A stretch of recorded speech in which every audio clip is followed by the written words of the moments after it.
Hi అండి, మీరందరూ ఎలా ఉన్నారు? Welcome back to another blog అండి. మళ్ళీ నేను ఈరోజు వచ్చేసాను మా అమ్మగారి వంటలు తీసుకొని.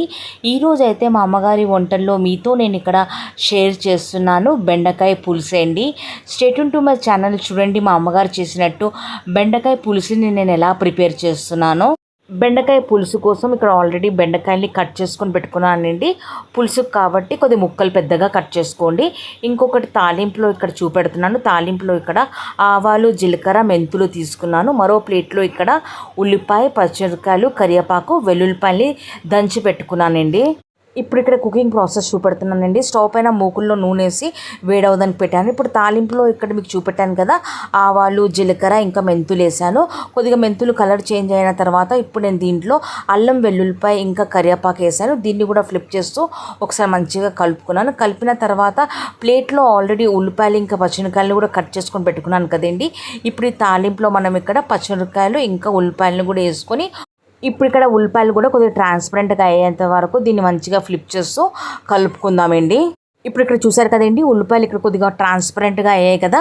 ఇప్పుడు ఈ స్టేజ్లో మనం దీంట్లో వచ్చి పసుపు, ఉప్పు, ఇంకా ఇంగువ పొడి తీసుకున్నానండి. ఇప్పుడు దీంట్లో వచ్చి మనం పసుపు, ఉప్పు, ఇంకా ఇంగువ పొడిని వేసుకొని దీన్ని ఇప్పుడు మంచిగా కొద్దిగా పసుపు పచ్చివాసన పోయేంత వరకు దీన్ని కూడా ఫ్లిప్ చేస్తూ మంచిగా ఇక్కడ మనం కలుపుకుందాము. పసుపు, ఇంకా ఉప్పు, ఇంగువ పొడి వేసాం కదండి. చూసారు కదా, ఉల్లిపాయలు ఇక్కడ మంచిగా పట్టాయి. ఇంకా పసుపు కూడా ఇక్కడ మంచిగా పచ్చివాసన పోయిందండి. ఒక 1 మినిట్ వరకు నేను ఫ్రై చేశాను. 1 మినిట్ తర్వాత ఇప్పుడు నేను దీంట్లో టమాటా ముక్కల్ని ఆల్రెడీ కట్ చేసుకొని పెట్టుకున్నానండి. ఇప్పుడు దీంట్లో నేను టమాటా ముక్కలు వేసాను. ఇప్పుడు ఇక్కడ టమాటాలని ఫ్లిప్ చేస్తూ మంచిగా కలుపుకున్నానండి. ఇప్పుడు టమాటాలని కొద్దిగా మనం ఇక్కడ మగ్గించుకుందాము.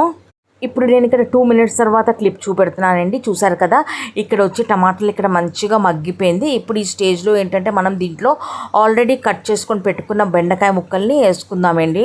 బెండకాయ ముక్కలు వేసిన తర్వాత దీన్ని కూడా ఫ్లిప్ చేస్తూ ఒకసారి మంచిగా ఇక్కడ మనం కలుపుకుందాము. బెండకాయ ముక్కల్ని ఇలాగా కలుపుతూ ఒక 3 మినిట్స్ అయిందండి. 3 మినిట్స్ తర్వాత ఇప్పుడు దీంట్లో వచ్చి మనం కారప్పొడి వేసుకుందాం. కారం ఏంటంటే మీ కారానికి తగ్గట్టు మీరు తక్కువ ఎక్కువ చేసుకోవచ్చు. కొద్దిగా పులుసు కాబట్టి కొద్దిగా కారం ఎక్కువగానే పడుతుందండి. ఇప్పుడు ఇక్కడ కారప్పొడి వేసాం కదండి. బెండకాయ ముక్కల్లో, టమాటా ముక్కల్లో కారం మంచిగా పట్టేంత వరకు దీన్ని కూడా ఫ్లిప్ చేస్తూ మంచిగా ఇక్కడ మనం కలుపుకుందాము. కారప్పొడి వేసిన తర్వాత 2 మినిట్స్ ఇక్కడ ఫ్లిప్ చేస్తూ కలుపుకున్నానండి. కలిపిన తర్వాత ఇప్పుడు 2 మినిట్స్ తర్వాత దీంట్లో ఇప్పుడు నేను చింతపండు పులుసుని ఆల్రెడీ తీసి పెట్టుకున్నానండి. దీంట్లో ఇప్పుడు నేను చింతపండు పులుసు వేసాను. చింతపండు పులుసు ఉంది కదండి, మీకు తగ్గట్టు మీరు ఇక్కడ తక్కువ ఎక్కువ చేసుకోవచ్చు. ఎందుకంటే కొందరు పలచగా తింటారండి, కొందరు చిక్కగా తింటారు కదా. కానీ పులుసు కాబట్టి కొద్దిగా పులుసు ఎక్కువగానే వేసుకోండి. చింతపండు పులుసు వేసిన తర్వాత దీన్ని ఫ్లిప్ చేస్తూ మళ్ళీ ఒక 2 మినిట్స్ వరకు దీన్ని మంచిగా ఇక్కడ నేను కలుపుకున్నానండి. మళ్ళీ ఒక 2 మినిట్స్ తర్వాత ఇక్కడ చూపెడుతున్నానండి. చూసారు కదా, పులుసు కూడా ఇక్కడ మంచిగా మరగడం మొదలవుతుంది కదా. ఈ స్టేజ్లో ఒకసారి ఈ పులుసుని మంచిగా ఇక్కడ మనం కలుపుకుందాం. కలిపిన తర్వాత ఇప్పుడు ఈ పులుసు పైన ఇక్కడ మూత పెట్టి మనం ఇక్కడ కుక్ చేసుకుందామండి. పులుసు మంచిగా ఒక 10 మినిట్స్ మంచిగా మరిగించుకోవాలండి. బెండకాయ పులుసు ఇక్కడ మరుగుతూ 10 మినిట్స్ అయిందండి. 10 మినిట్స్ తర్వాత ఇక్కడ మీకు మూత తీసి ఇక్కడ నేను చూపెడుతున్నాను. చూసారు కదా, పులుసు ఇక్కడ మంచిగా మరుగుతుంది. ఇంకా ఇక్కడ బెండకాయ ముక్కలు కూడా మంచిగా సాఫ్ట్గా అయిపోయిందండి.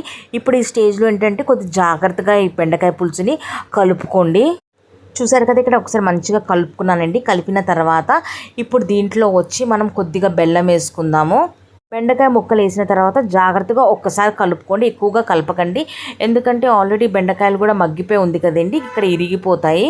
బెల్లం వేసిన 1 మినిట్ తర్వాత ఇప్పుడు నేను దీంట్లో మెంతుల పొడి ఉంటుంది కదండి, లాస్ట్లో కొద్దిగా దీంట్లో మెంతుల పొడి వేసానండి.